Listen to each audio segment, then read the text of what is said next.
vamos a hacer una división. Y en esta tendríamos que dividirlo también en 3 columnas. Ahora tengo que poner aquí las tablas del 21. Entonces pongo por 1 igual a 21, por 10 igual a 210 Flecha. y por 100 Flecha. igual a 2000. Cambia la flecha. Ahora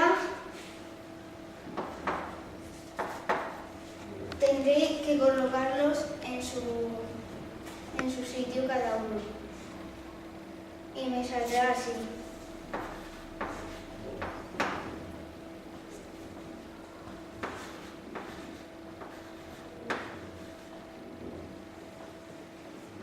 Cuando ya tenemos la tabla lista, multiplicamos.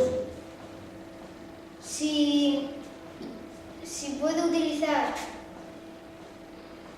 21 multiplicado por 100 y me sale el resultado menor que este número, puedo ponerlo. Multiplico por 100, me da 2100 y ahora tengo que restarle 2100 a 6935, que me salen 4835. Después puedo darle otra vez esto, pero para disminuir el número de dividido puedo multiplicarlo por 2 y sería por 200 y me saldría 4200 y se lo resto. Y ahora me quedan 635. Ahora no puedo pasar de multiplicarlo por 30 porque o si no se pasaría este número. Así que pongo por 20 y me da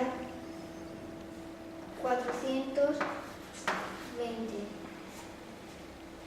Y luego se lo resto y me da 215. Y ahora le puedo dar otra vez multiplicado por 10 y me da 210 y entonces se me quedan 5 de resto. Y ahora sumamos todo esto y el total es 330. Así que este es el resultado, 330.